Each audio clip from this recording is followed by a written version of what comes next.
Welcome to my YouTube channel ePartcom. This video I am making in continuation of my previous video. In my previous video, I have discussed about the capital gain, capital asset, and what is excluded in capital asset, and what are the types of capital asset. So I have discussed these things in my previous video. So अभी तक अगर आप लोगों ने मेरा पहला video नहीं देखा है, so please पहले आप मेरा वो वाला वीडियो देख लें. Then only you will be able to understand whatever I am going to discuss in this video.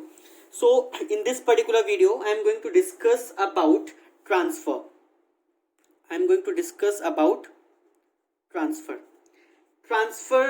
The definition of transfer is given under section 2 subsection 47.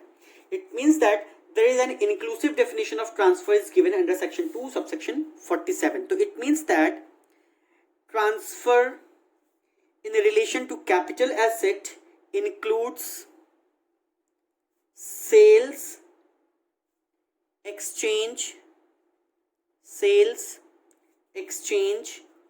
or relinquishment of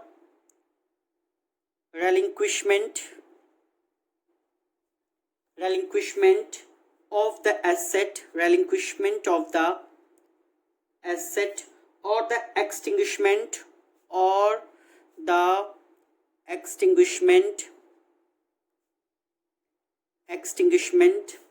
of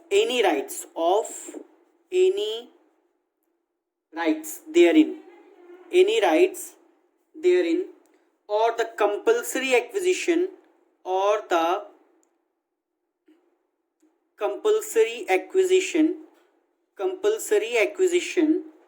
thereof under any law.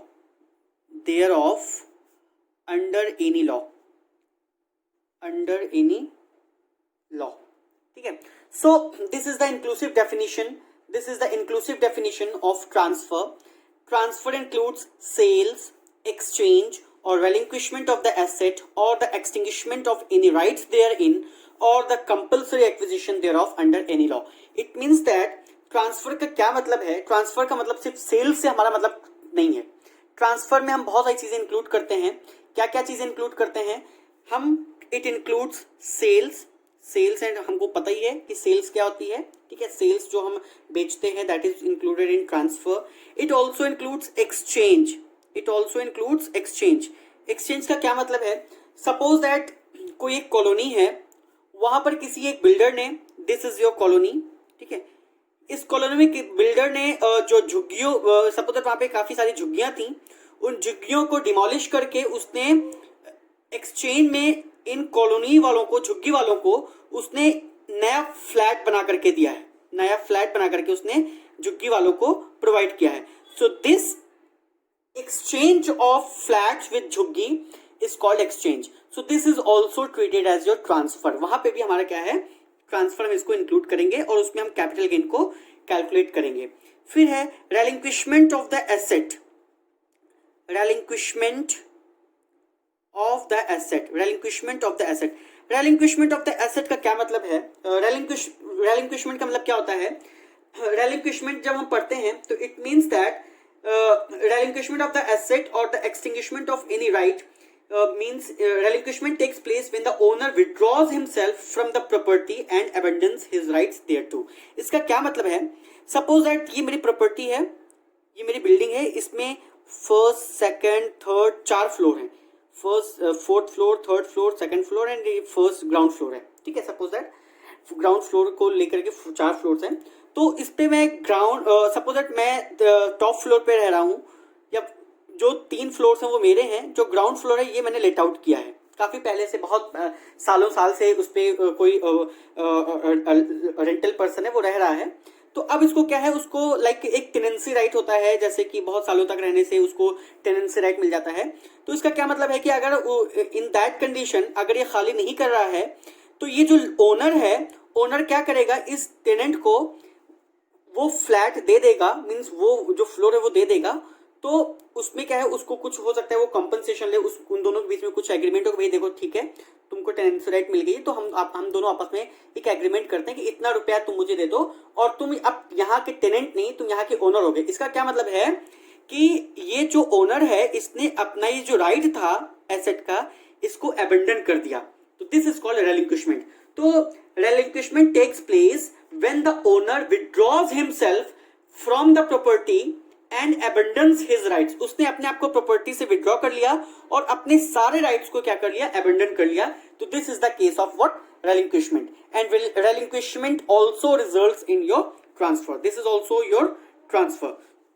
उसमें भी हम क्या करेंगे, capital gain को calculate करेंगे, ठीक है। उसके बाद है, और हमने बताया extinguishment of right, extinguishment of right. Extinguishment of right का क्या मतलब है, सपोज दैट मैंने किसी कंपनी में 40% इक्विटी शेयर्स, 40% शेयर्स होल्ड करके रखे हैं, तो it means that I have a 40% voting right in the company. अब कंपनी ने सपोज दैट 20% मेरे शेयर्स वापस कर दिए, ठीक है। So if there is a reduction of share capital by a company, जब कंपनी के शेयर कैपिटल में रिडक्शन होता है, देखो इक्विटी शेयर्स रिडीम नहीं होते हैं हमारे, जैसे रिकंस्ट्रक्शन के टाइम पे भी होता है, हम क्या करते हैं, शेयर्स को रिड्यूस करते हैं।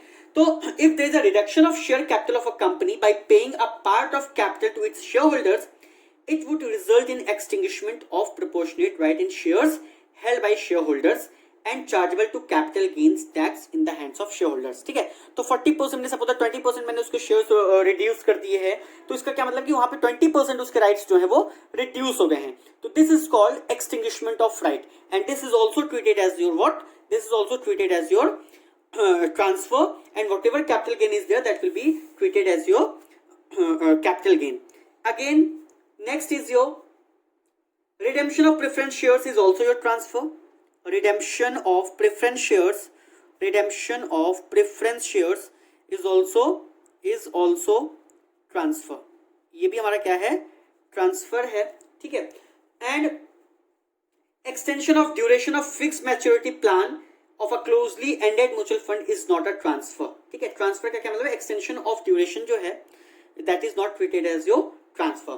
तो ये हमने क्या कहा कि this is the inclusive definition of transfer, that what transfer means. तो transfer includes, it not only includes sales, it also includes exchange, it also includes relinquishment, it also includes the extinguishment of any rights or compulsory acquisition thereof under any law. Compulsory acquisition अभी हम आगे पढ़ेंगे कि compulsory, जैसे suppose that कोई highway बनाना है या कोई मेट्रो का प्रोजेक्ट है, तो उसके बीच में सपोज दैट हाईवे बनाने के बीच में कोई लैंड है किसी फार्मर की या कोई भी जमीन है, तो उसको हम कंपल्सरी एक्वायर करती है गवर्नमेंट, उसके बाद वो कुछ कॉम्पनसेशन देती है एसएससी को, ठीक है, या ओनर को, ओनर ऑफ द प्रॉपर्टी को।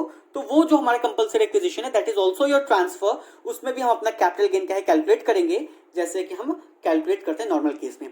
सो this is all your transfer. Now there are certain transactions which are not included in your transfer. So for the purpose of section 45, the following transactions are not regarded as transfer. It means that in this case there will be no any capital gain. So what are those cases? पहला है, lots of cases are there. मैं कुछ cases discuss करता हूँ, like distribution of assets in kind by a company to its shareholders on its liquidation. Liquidation के time पे कोई company है वो assets distribute करती है, ठीक है, अपने शेयर होल्डर्स में, तो in kind that is not your transfer. Any distribution of capital assets in kind by Hindu undivided family to its members at the time of total or partial partition. Any transfer of capital asset under a gift or a will or an irrevocable trust is also not a transfer. Transfer of capital asset between holding company and its 100% subsidiary company, if the transferee company is an Indian company, is also not your transfer. Transfer of capital asset in the scheme of amalgamation, demerger, if the transferee company is an Indian company. Transfer of shares in amalgamating company, demerged company in lieu of allotment of shares in amalgamated company, resulting company in the above case. So these are the transactions. मैं आपको दिखा दे रहा हूं. तो see these are the transactions. बहुत लंबी चौड़ी list है. There are 20 and more than that list में है आइटम्स हैं जो हमारे ट्रांसफर इंक्लूड नहीं होते हैं. सो 24 cases are there.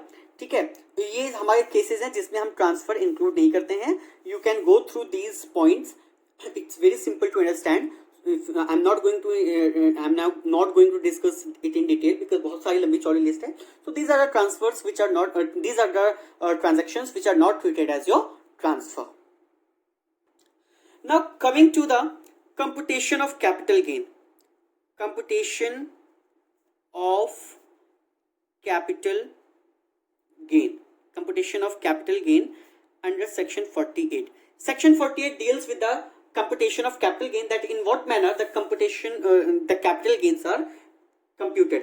So computation of capital gain depends upon the nature of capital asset transferred. मैंने पहले बताया था कि जो computation of capital gain है that is dependent on the nature of capital asset transfer, कि short term capital asset है या long term capital asset है. So short term के लिए हम अलग तरह से calculation करते हैं and long term के लिए हम अलग तरह से calculate करते हैं. तो in case of short term capital asset, in case of short term capital asset, the procedure to calculate the capital gain is your, सबसे पहले first of all you have to find out the sales consideration. Sales consideration में बताऊंगा कि what do you mean by sales consideration. Sales consideration means what is the sale proceed. Suppose that अगर मैंने कोई building अपनी 10,000 में 10 lakhs में बेची है तो that 10 lakh is your sales consideration. But आगे अभी मैं और डिटेल में डिस्कस करूंगा कि sales consideration क्या होता है. अभी फिलहाल ये है कि sales consideration means whatever amount is received after selling the capital asset, that is your sales consideration. इसमें और भी कुछ चीजें हैं जो हम अभी डिटेल में डिस्कस करेंगे. ठीक है. From sales consideration you have to deduct the following things. First of all you have to deduct expenditure incurred, expenditure incurred on effecting sale को इफेक्ट करने के लिए देयर आर सर्टेन एक्सपेंडिचर्स जो हम करते हैं, जैसे कि ब्रोकरेज हमने दिया है, कमीशन दिया है. So those expenditure which are incurred to effect the sale that will be deducted. तो वो हमारा आ जाएगा net sales consideration. Net sales consideration ये हमारा आ जाएगा net sales consideration. So from net sales consideration you have to deduct cost of acquisition. Cost of acquisition, cost of acquisition भी हम बाद में डिस्कस करेंगे. कॉस्ट ऑफ एक्विजिशन क्या है, कैसे डिफरेंट केसेस में हमारे कुछ स्पेशल केसेस हैं जिसमें हम कॉस्ट ऑफ एक्विजिशन को डिस्कस करेंगे. फिलहाल अभी कॉस्ट ऑफ एक्विजिशन क्या है, the cost of acquiring the asset. Suppose that मैंने कोई एसेट 2002 में 2 lakhs की परचेज की थी और 2020 में मैंने उसको 20 lakhs की बेची है. ठीक है. तो ये तो लॉन्ग टर्म कैपिटल एसेट हो गई. शॉर्ट टर्म कैपिटल एसेट का केस लेते हैं. सपोज दैट मैंने कोई एसेट 3 लाख में खरीदी थी और 1 साल बाद ही उसको 5 लाख में बेच दी. तो 5 lakh is your sales consideration. ठीक है. And 3 lakh is your cost of acquisition, जितने पे मैंने उसको एक्वायर की है that will be deducted cost of acquisition. ठीक है. तो कॉस्ट ऑफ एक्विजिशन को हम डिडक्ट करेंगे नेट सेल्स कंसिडरेशन में. From that you also have to deduct cost of improvement. Cost of improvement includes like any expenditure incurred on the renovation, alteration, whitewash, your addition of house property, so that is treated as your cost of improvement. मैंने कोई alteration करवाया, मैंने कोई maintenance करवाया घर का, मैंने whitewash करवाया है capital asset का, मतलब house property का, या capital asset में कोई भी मैंने improvement के दौरान कोई खर्च किया है, तो that is your cost of improvement. So cost of improvement is also deducted from your net sales consideration. So this will be your gross short term capital gain. This is your gross short term capital gain. From this you have to give some exemptions.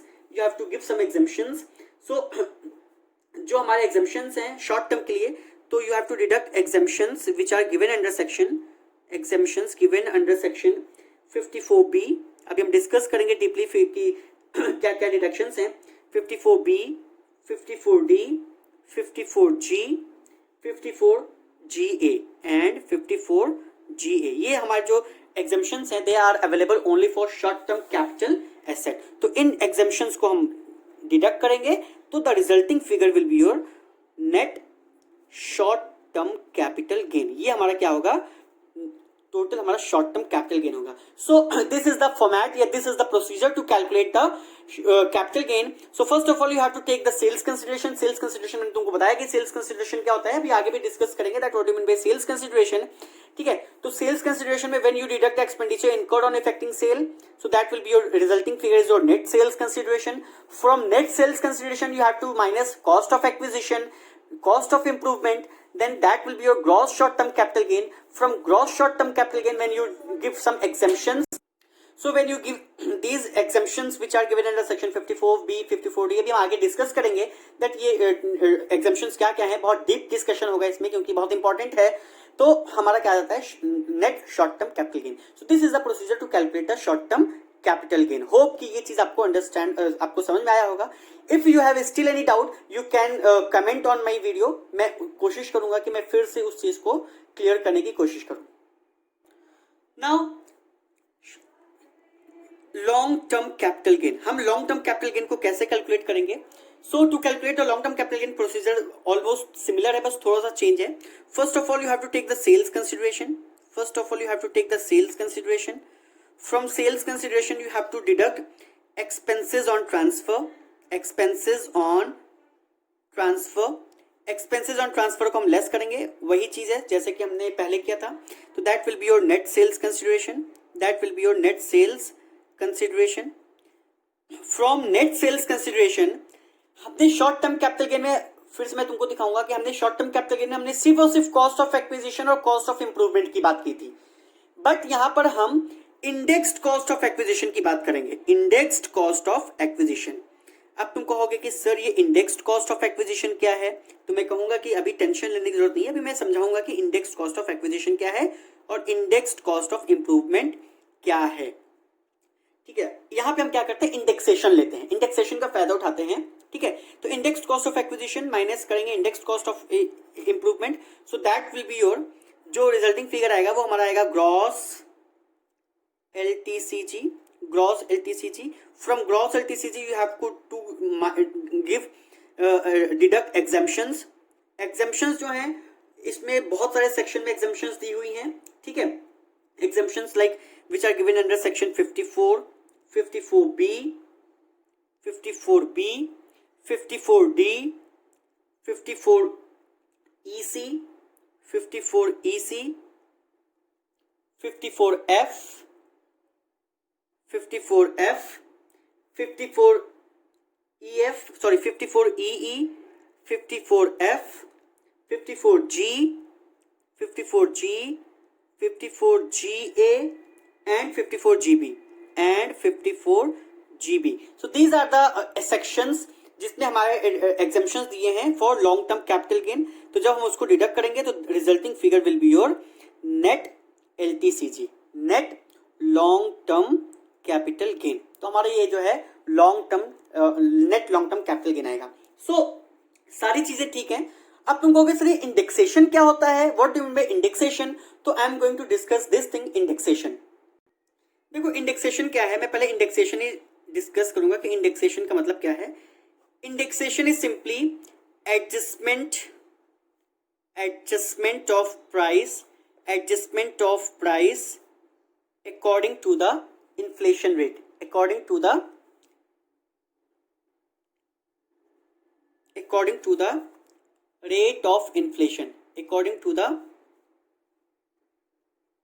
rate of inflation, हमको पता है कि भाई inflation rate जो है वो change होता रहता है जल्दी जल्दी।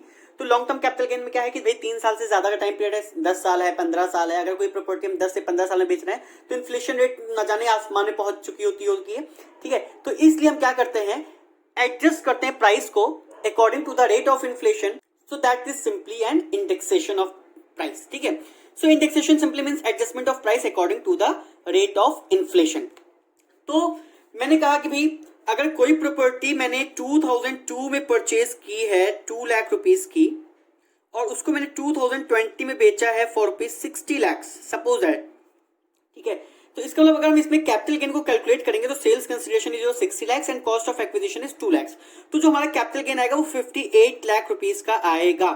तो भाई 58 लाख रुपीस का अगर हमारा कैपिटल गेन हम कंसीडर करेंगे तो इस पे कितना हमको टैक्स देना है, क्योंकि कैपिटल गेन का एक अलग, हम स्लैब को फॉलो नहीं करते हैं, कैपिटल गेन पे अलग रेट ऑफ टैक्स है। ठीक है, तो हमको ज्यादा टैक्स देना पड़ेगा।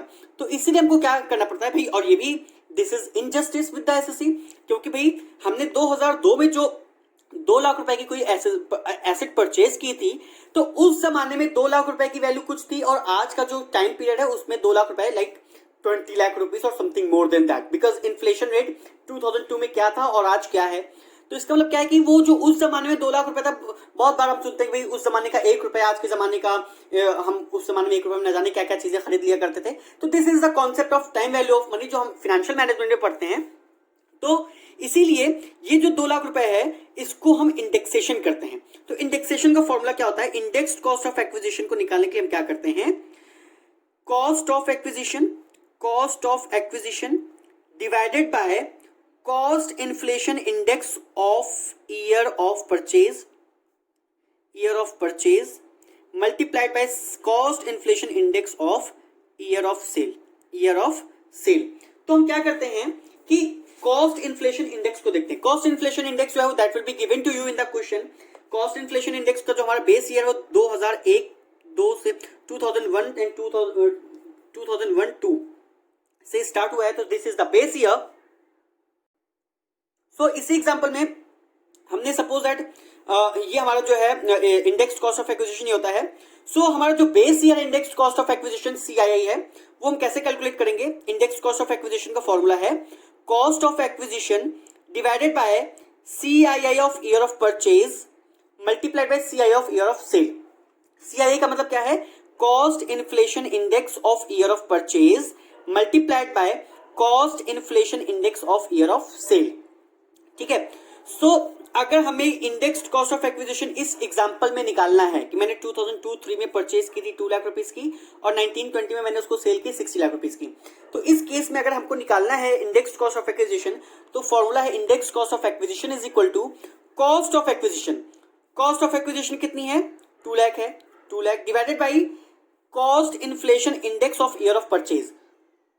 हमने किस ईयर में परचेज किया है, 2002-03 में परचेज किया है, तो 2002-03 का जो कॉस्ट इन्फ्लेशन इंडेक्स है वो कितना है, 105 है। Don't worry, cost inflation index will be given to you in the question. उसमें हमें ज्यादा सरदर्द करने की जरूरत नहीं है क्योंकि हमको CII हमेशा क्वेश्चन में दिया होगा। नहीं दिया है तो सिंपल सा बेसिक बेस ईयर जो 100 का स्टार्टिंग के 2-3 साल का और लास्ट के 2-3 साल का आप याद कर लें, that will be easy for you.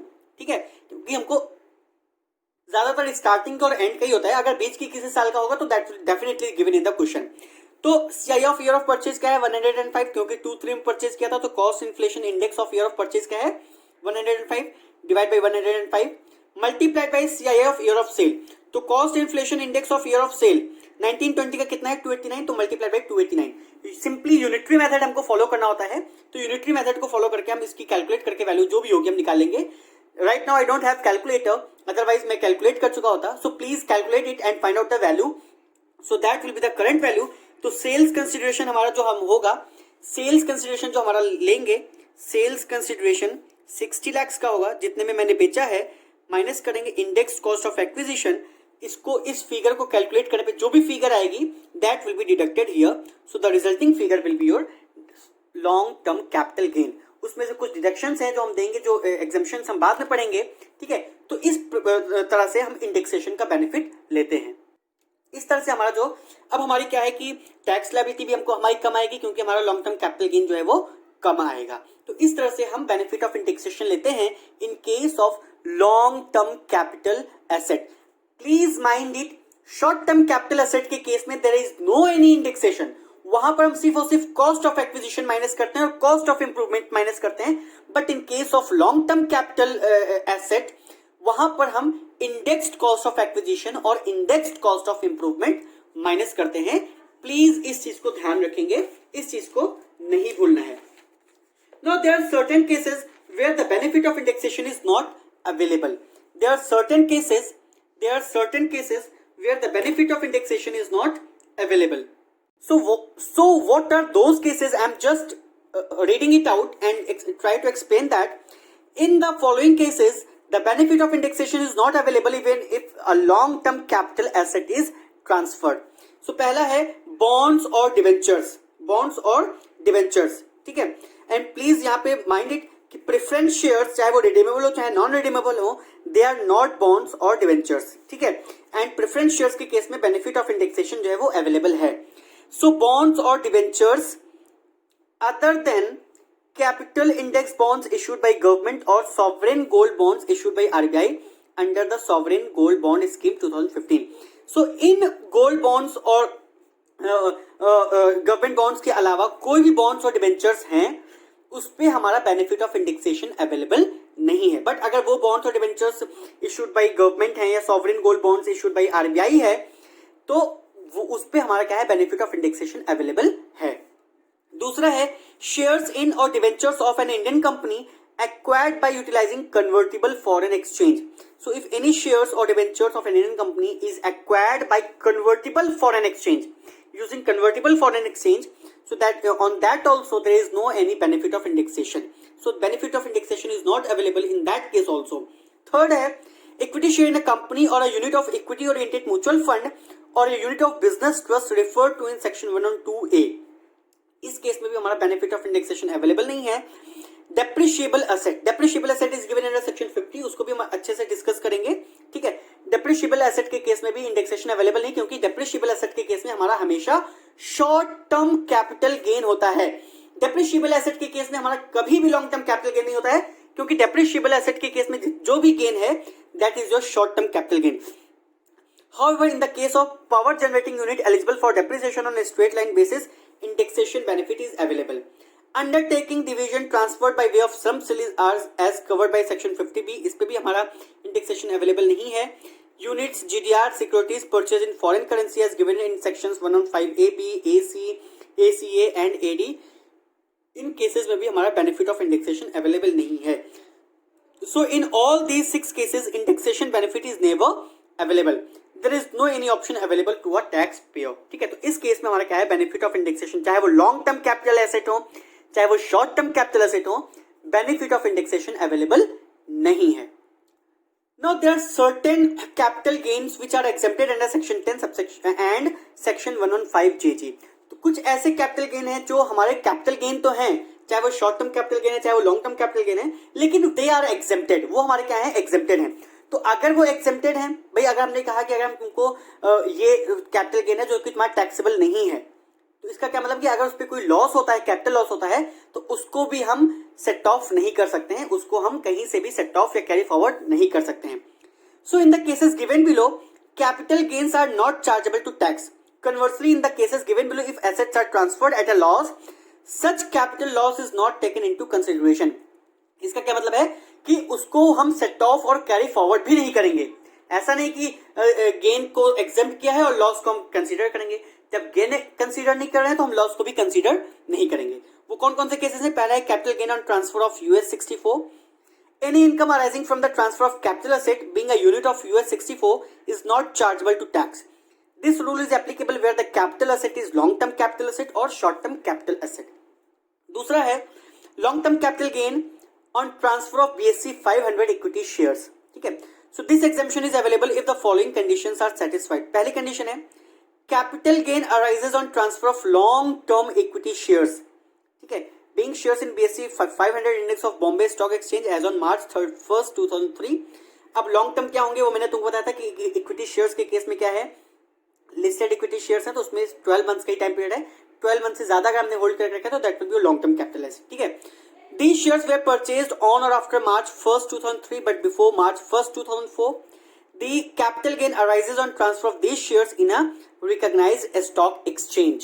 सो हमारी वो 3 कंडीशंस जो फुलफिल होने पर हमारा क्या है, capital gain on transfer of long term equity shares, that is not your capital gain, that is accepted. Now capital gain on compulsory acquisition of urban agriculture land. Urban agriculture मतलब कोई agriculture land जो कि शहरी area में situated है और उसको compulsory acquire government ने किया है, तो उस पर जो भी हमारा कैपिटल गेन है that is also exempted under section 10 subsection 37। ठीक है, so section 10 subsection 37 is applicable if the following conditions are satisfied. पहला है the SSC is an individual और हिंदू अनडिवाइडेड फैमिली, मतलब जो एसएससी है वो या तो इंडिविजुअल हो या तो हिंदू अनडिवाइडेड फैमिली हो।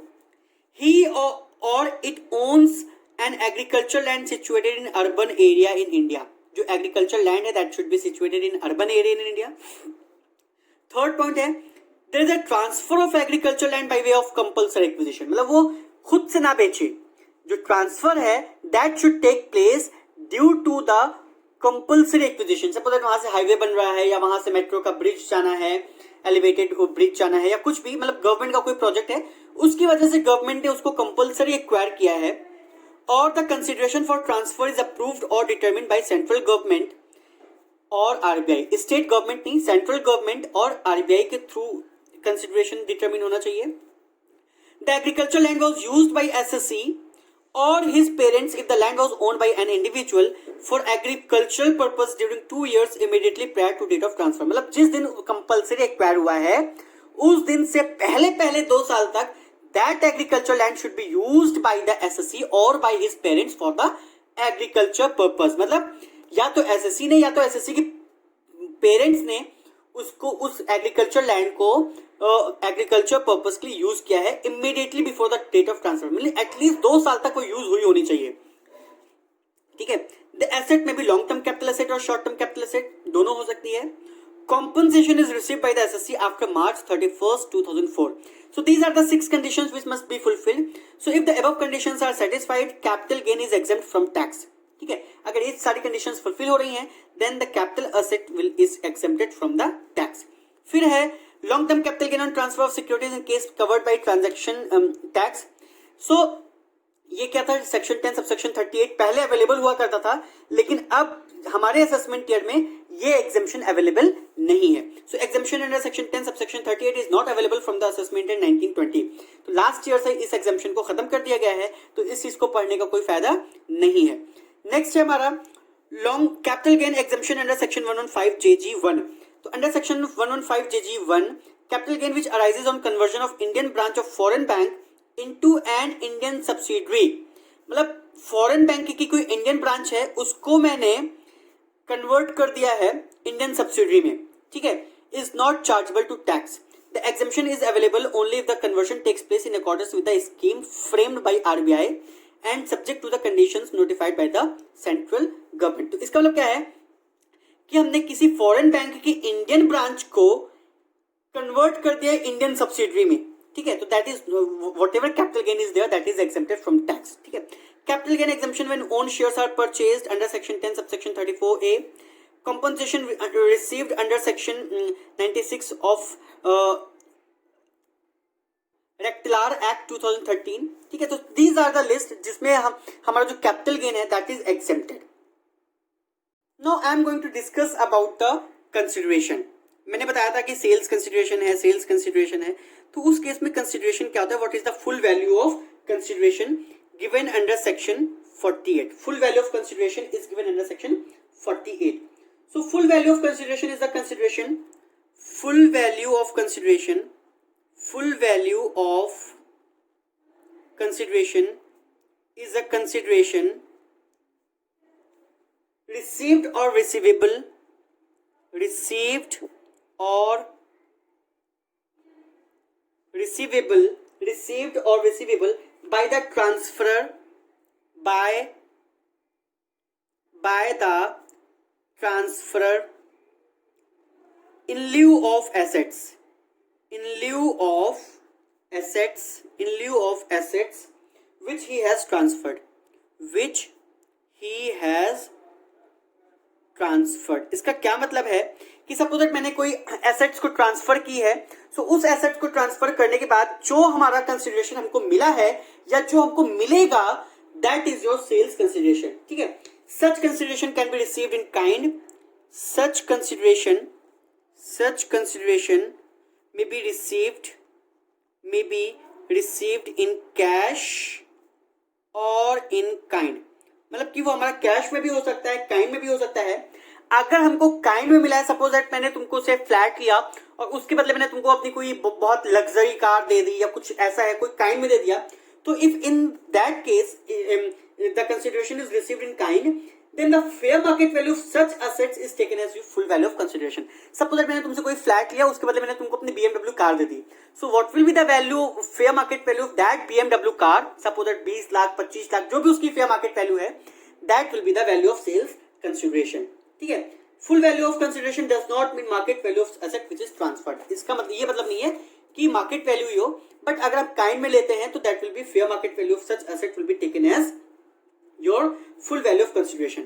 now इसमें कुछ conditions हैं जो कि हम डिस्कस करेंगे। पहला है adequacy of consideration, adequacy of consideration। adequacy of consideration का मतलब क्या है, adequacy or inadequacy of consideration is not a relevant factor, it is not a relevant factor। मतलब क्या है, कि एडिक्वेट भी हो सकता है, इनएडिक्वेट भी हो सकता है। ऐसा नहीं है कि मेरी प्रॉपर्टी 20 लाख की है तो मैंने 20 लाख के नीचे भी उसको मैं बेच सकता हूँ, 10 लाख की बेच सकता हूँ, 15 लाख की बेच सकता हूँ। ऐसा नहीं है कि मैं 20 लाख से ज्यादा की बेचूं। इसका ये मतलब है कि if the sales consideration is inadequate so that is also your sales consideration. मतलब कि it is not necessary to adequate you, inadequate है तो that is also your sales consideration. So adequacy or inadequacy of consideration is not a relevant factor for the purpose of determining full value of consideration. ठीक है, is not a relevant factor for the purpose of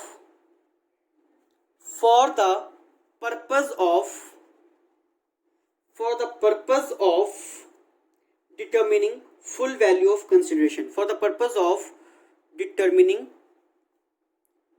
full value of consideration. ठीक है, इसका क्या मतलब है कि वो इनएडिक्वेट भी हो सकता है और एडिक्वेट भी हो सकता है। But however in case of transfer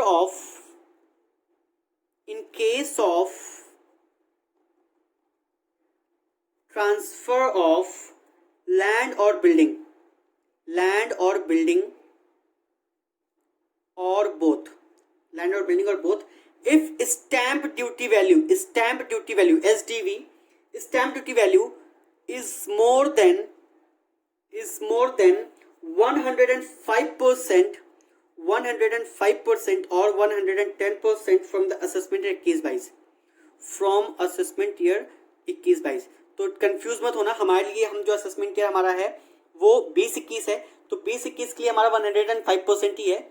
21-22 assessment year के लिए इट विल बी 110% हो जाएगा नेक्स्ट ईयर से। ठीक है, हमारा जो असेसमेंट ईयर है 20-21 है तो उसके लिए 105% है of sales 105% of sales consideration the stamp duty value is taken as then the stamp duty value is taken as full value of consideration, इसका क्या मतलब है, क्या है इसका?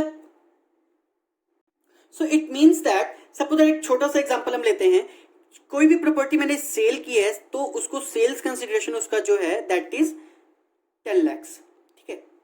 सपोज दैट वो मेरी प्रॉपर्टी थी उसको मैंने 10 लाख में सेल किया है, लेकिन जो स्टैम्प ड्यूटी वैल्यू उसकी है सो उसकी स्टैम्प ड्यूटी वैल्यू जो है सपोज दैट 15 लाख है।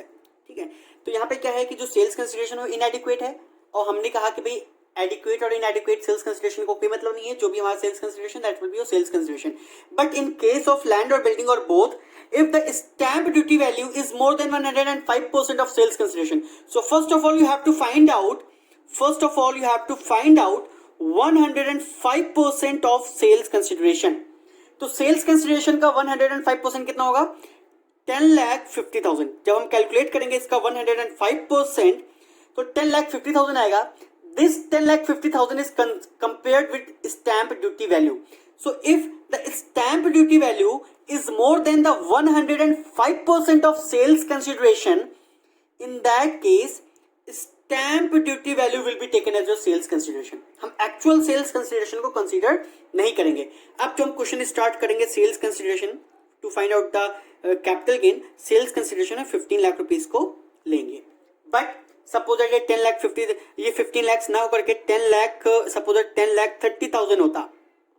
ठीक है, suppose that for sake of an example अगर 10,30,000 होता तो since the stamp duty value is less than the 105% of sales consideration, क्योंकि सेल्स कंसिडरेशन का 105% कितना रहा है? 10,50,000।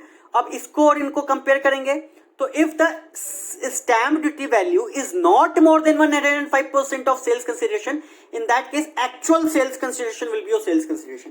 मतलब फिर उस केस में हम सेल्स कंसिडरेशन को सिर्फ 10 लाख रुपए लेंगे, जो हमारा एक्चुअल सेल्स कंसिडरेशन है उसको कंसिडर करेंगे। लेकिन अगर if stamp duty value is more than 105% of sales consideration, जो कि यहां पे है 15 लाख इज मोर देन 10,50,000, तो in that case stamp duty value will be taken as your sales consideration. I hope कि ये पॉइंट आप लोगों को क्लियर होगा कि कैसे हम इसको कंसिडर करते हैं। ठीक है,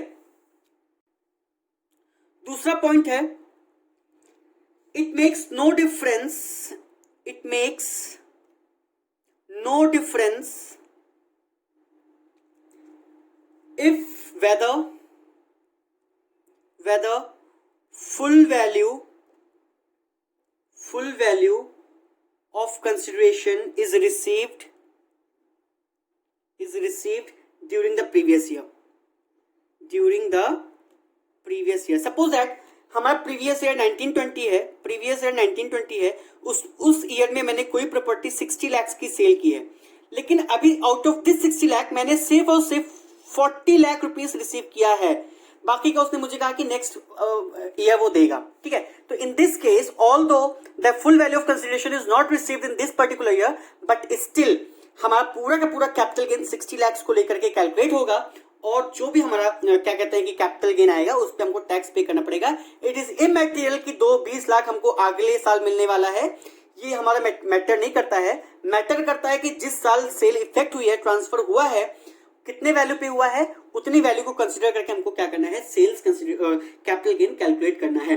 so it makes no difference whether full value of consideration is received during the previous year, even if consideration is not received, capital gain is chargeable to tax in the year of transfer. हमको क्या करना है, year of transfer में हमको उसे taxable करना है।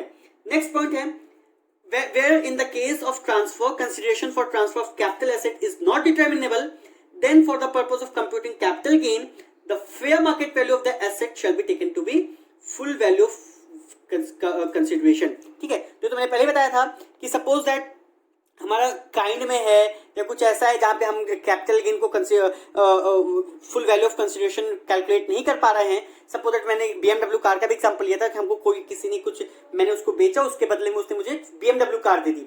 सो what the fair market value of that BMW car, that will be the net sales consideration for that particular transfer. So आज की वीडियो में हम इतना ही रखते हैं। I will discuss some more things regarding related to capital gain in my next video. So please, अभी तक अगर आपने मेरे चैनल को लाइक और सब्सक्राइब और शेयर नहीं किया है, so please like, share and subscribe my channel. I will try my best to upload more and more helpful videos for you. Other subject अभी right now I am making for income tax, इसके बाद में और भी subjects हैं, cost accounting है, financial management है, financial accounting है, GST है, बहुत सारे सब्जेक्ट्स हैं। 12th का भी मैं कुछ सब्जेक्ट हैं जिसमें मेरी क्वेरी डिमांड्स आ रही है, तो मैं और वीडियोस भी अपलोड करूंगा। So please like, share and subscribe my channel and don't forget to press the bell icon. Thank you and have a good